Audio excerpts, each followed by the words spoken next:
पहिली गोष्ट हे सांगा, तुमचं वय काय? माझं वय 77. 77. तर तुम्हाला काय अशा गोष्टी तुम्हाला मध्ये प्रभावित करतात किंवा काय अशा गोष्टी पंढरीकडे खेचून आणतात? तुम्हाला काय असं वाटतं की इकडे यायला पाहिजे? की इकडे जो ओघ लागतो तो मे महिन्यापासून ओघ लागतो की पंढरपूरची वारी येणार आहे, त्या पंढरपूरच्या वारीला जायचं. आणि मी गाडीत वारीला पायी असतो, पण मी सेवादारी असतो. गाडी खाली करायची, संपूर्ण बिशाने घ्यायचे आणि खाली काय अन्न विनामूल्य सेवा करतो मी. वारीमध्ये सुख कोणाला प्राप्त होतं?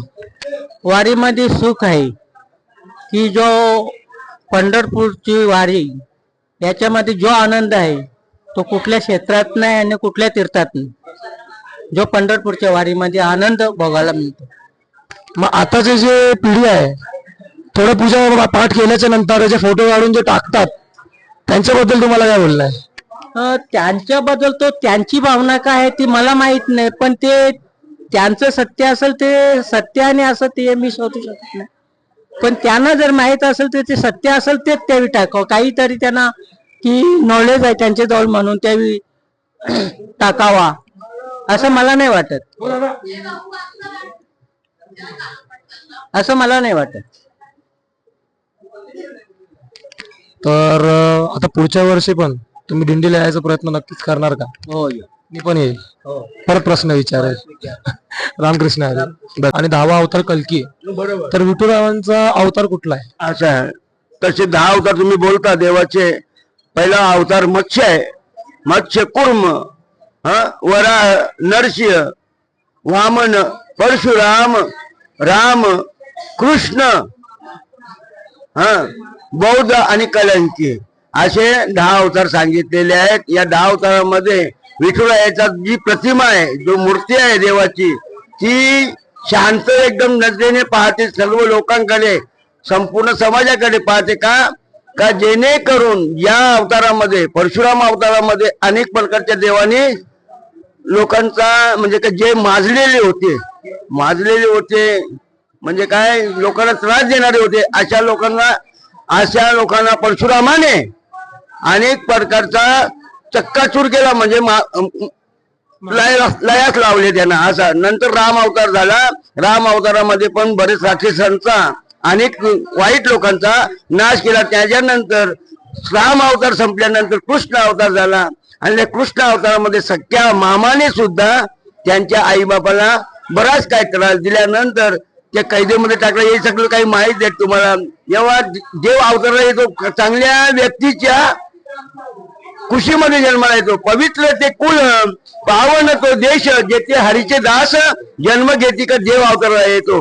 तर जे आपण दर्शनाच्या आधी चंद्रभागाचं आपण जे म्हणजे आंघोळ करतो आणि विठुरायांच्या दर्शनाला जातो, तर चंद्रभागेचं आंघोळ का करावं लागतं किंवा काय अशी प्रथा किंवा काय परंपरा आहे? जो वारकरी ज्या भावनेने वारीसाठी येत असतो, तो चंद्रभागेत स्नान केल्यानंतर त्याचं पूर्ण पवित्र होलं जातं. चंद्रभागे करती स्नान तुझे, दोष पळती रानो रान. या न्यायाने वारकरी चंद्रभागेत स्नान करून विठुरायाचं दर्शन घेत असतो. जर एक माणूस विठुरायाचा वारकरी आहे, जर त्याच्या डोक्यामध्ये कधीही राग आला तर त्यांनी काय केलं पाहिजे?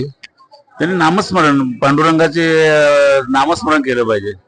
वारकरी असेल तर त्याला राग येणारच नाही. ते शुद्ध अंतःकरणाने जर पांडुरंगाची भक्ती करत असेल तर त्याला राग त्याच्या मनात राहणारच नाही. ही भावना असली पाहिजे वारकऱ्याची. धन्यवाद. मला एक गोष्ट सांगा, आता आपल्या इकडे जे वारी वगैरे होते, तर काही जे असतात ते म्हणजे आता पंढरीनाथांचे जे दर्शन घेतल्याच्या नंतर तर लहान पोरांचे पाया वगैरे पडतात मोठी माणसं, तर असं का केलं जातं? असं म्हणजे लहान मुलाच्या पाया पडणं म्हणजे थोडं म्हणजे लहान मुलाच्या पाया पडून घेतात का असं म्हणता का तुम्ही? तसं नाही. म्हणजे आपण आता कोणीतरी देवदर्शनावरून आला, हा मोठा माणूस आहे, त्यांची एक आपण पाया पडलो. तर का म्हणजे का पडली जाते, ती काय परंपरा आहे किंवा असं का पडायला पाहिजे? असं आहे का शास्त्रामध्ये असं सांगितलेलं आहे बेटा? तर जो मोठा माणूस जिथे पंढरपूरला येणार आहे तो भले नास्तिक असो, सात्विक असो, कोणी पण असो, म्हणजे मालकडे असो नसो, तरी एकमेकाच्या पाया पडला जातो. ही संतांची शिकवण आहे का पंढरीच्या लोकांना हे अभिमान पाया पडे. पंढरीच्या लोकांना पंढरीच्या लोकांना हे अभिमान पाया पडे जन एकामेका असं आहे का तिथे भेदभाव नाही. कोणाला वाईट समजा त्याच्यात पण राम आहे माझ्यात पण राम आहे म्हणून एकमेकाचं दर्शन घेतलं जातो.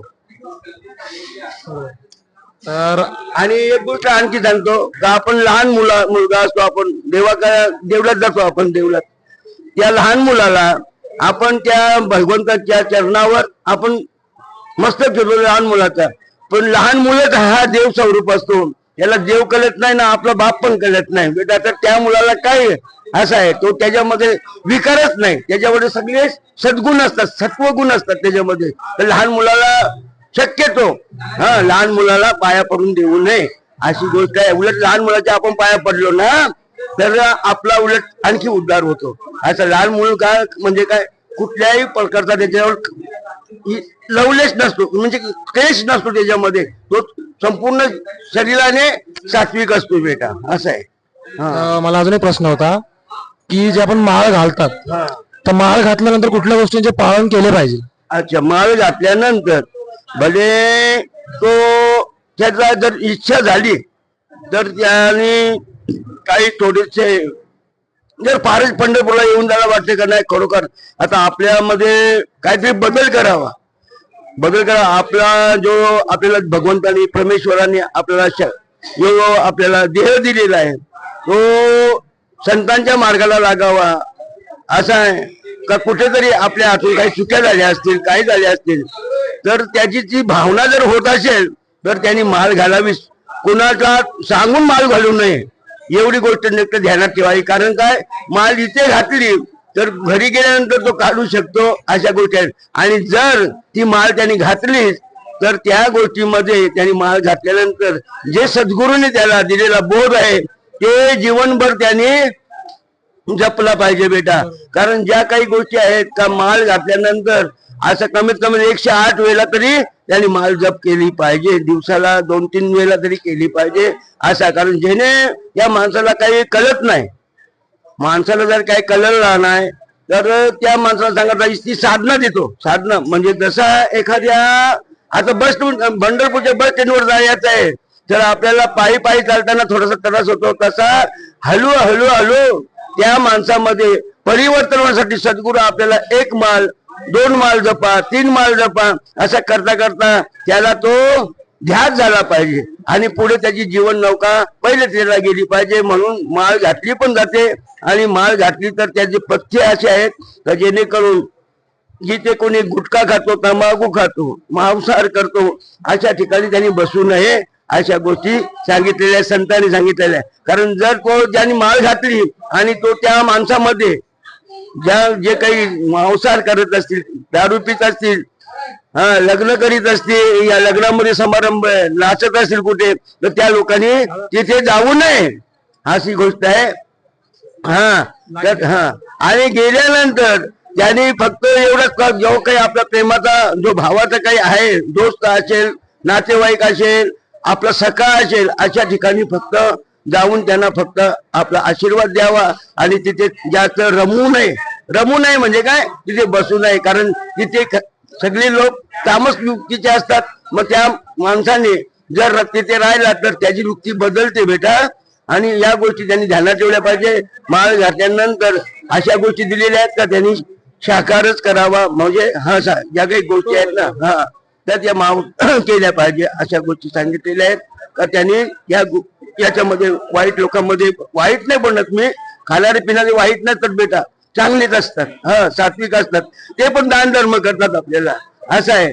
त्यांच्यामुळे तर ही संपूर्ण दिंडी चालते असं आहे. संपूर्ण जेवढा पंढरपूरला दिंडी आलेली आहेत ना मालकरीच लोकही दान केला असं नाही बेटा. दान नाही केलं त्यांनी पण दान म्हणजे त्यांच्या मनाने आपल्या इच्छेने सर्व दान दिला.